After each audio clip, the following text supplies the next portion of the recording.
तो बच्चों, तो आज हम लोग आए हैं एक बहुत ज़्यादा धमाकेदार। अब आज से हम सीरीज़ का एक स्टार्ट करने वाले हैं जो है हमारा क्लास 11 चैप्टर 1 वेक्टर्स का। ठीक है, तो आज से हम लोग वेक्टर की धमाकेदार सीरीज़ स्टार्ट करेंगे। ये है उसका बेसिक लेक्चर जहाँ पर हम लोग कुछ बेसिक वेक्टर के बारे में एक्सप्लेन करेंगे। चलिए बेसिक देखते हैं वेक्टर क्या होता है। ठीक है, देखिए ये जो आप लोग वेक्टर देख रहे हैं ना, कि देखिए क्वांटिटी के ऊपर इस तरीका का एरो यही वेक्टर का रिप्रेजेंटेशन होता है जो कि आगे देखेंगे। ठीक है, it has both magnitude and direction and also follow vector law of addition. यह तो आपको पता ही है, मैंने स्केलर और वेक्टर के डिफरेंस में मैंने बताया था, या शायद मैंने अपलोड नहीं किया होगा, तो भी बहुत नॉर्मल चीज़ है। तो ठीक है, वेलोसिटी और स्पीड के डिफरेंस में मैंने ये बताया है। ठीक है, और ये जो वेक्टर है क्वांटिटी ज़ीरो हो सकती है, पॉजिटिव नेगेटिव हो सकती है। और वेक्टर को अगर चेंज करना है तो उसको हम लोग या तो उसका मैग्नीट्यूड चेंज कर दे या तो उसका डायरेक्शन, दोनों में से कुछ भी वो चेंज हो जाता है। ठीक है, इसके एग्जांपल्स है वेक्टर के, तो डिस्टेंस एक वेक्टर क्वांटिटी है, वेलोसिटी है, फोर्स है, प्रेशर है, और आप लोग बहुत सारा चीज़ जानते होंगे वो सब भी है, जिसके बाद डायरेक्शन होता है। ठीक है, डायरेक्शन एंड मैग्नीट्यूड बोथ।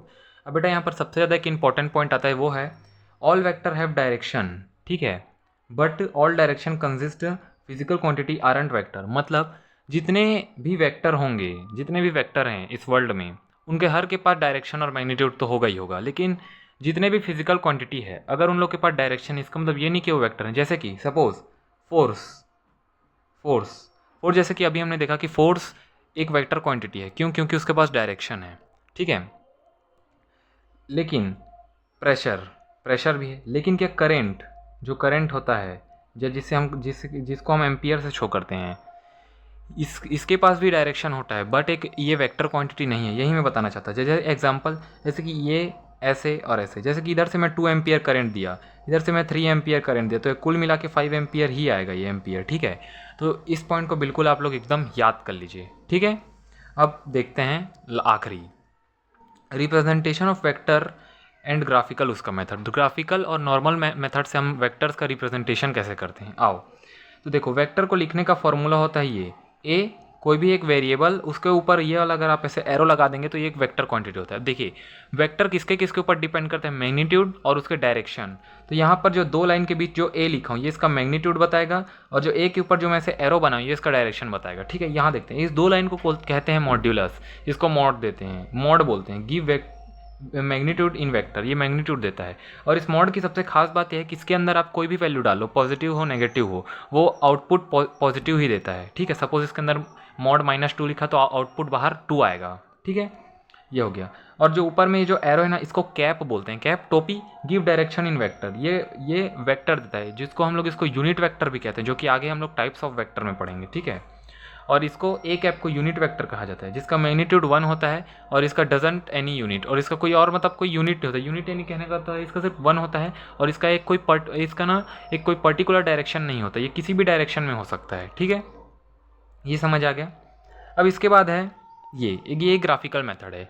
आप देखेंगे वेक्टर एक एरो से डिनोट करते हैं, तो इसका जो टेल है, पीछे वाला जो हिस्सा है टेल, ये इसका मैग्नीट्यूड बताता है, और जो आगे जो इसका एरो है जिसको हेड कहा जाता है, ये इसका डायरेक्शन बताता है कि किस डायरेक्शन में। तो मैग्नीट्यूड और डायरेक्शन तो हो गया ना वेक्टर क्वांटिटी।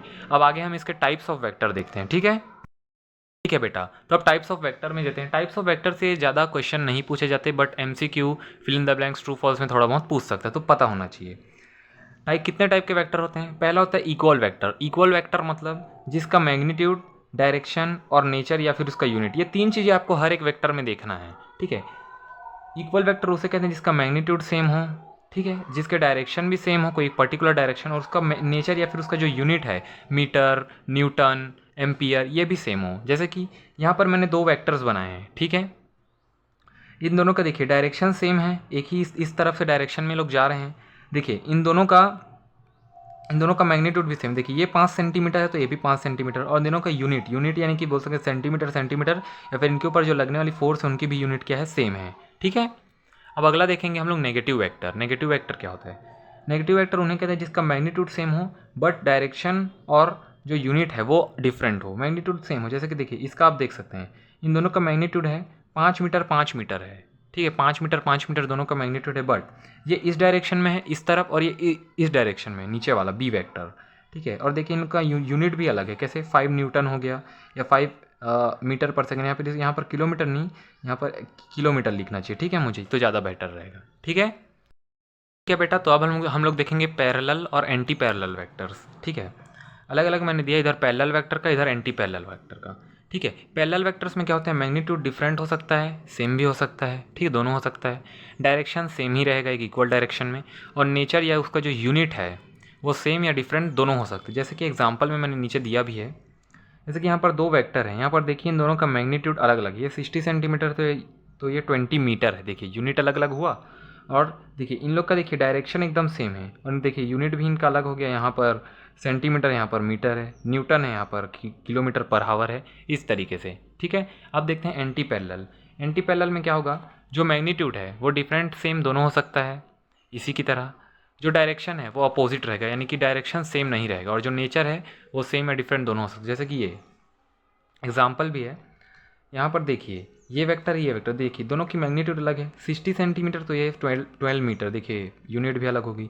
इस पर कोई फोर्स भी लग रहा है, जैसे 5 न्यूटन तो 6 मीटर पर सेकेंड स्क्वायर, यहाँ पर एक्सेलरेशन, यहाँ पर फोर्स, देखिए दोनों की डायरेक्शन भी अलग है, इधर एक इधर। ठीक है, अब देखते हैं इसका अगला। ठीक है बच्चों, तो फोर्थ है हमारा कोलिनियर वेक्टर।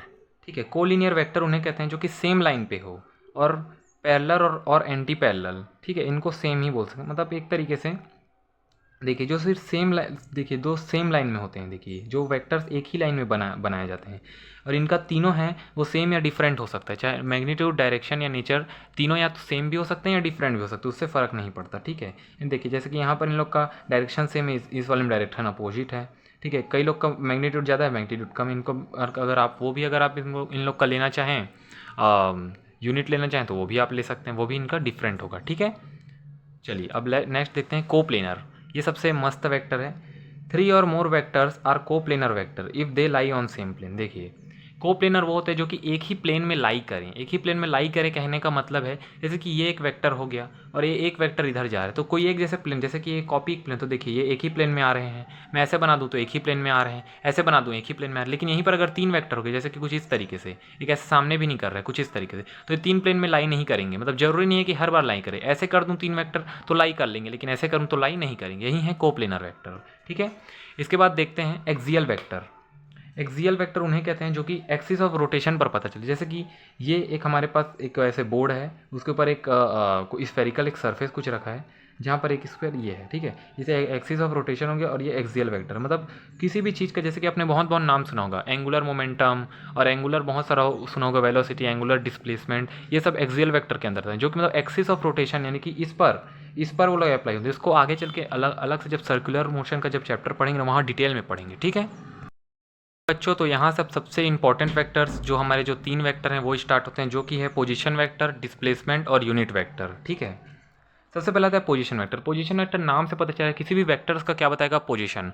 वेक्टर्स बेटा अलग अलग फॉर्म में लिखा जाता है। देखिए अगर एक्स एक्सिस का पोजीशन बताना है तो उसके लिए आई कैप लिखा जाता है, अगर वाई एक्सिस का तो वहाँ पर जे कैप, और अगर जेड एक्सिस का तो वहाँ पर के कैप। जैसे कुछ इस तरीके से रिप्रेजेंट होता है। ए आई कैप, देखिए ए यहाँ पर मैग्नीट्यूड हो गया और आई इसकी डायरेक्शन।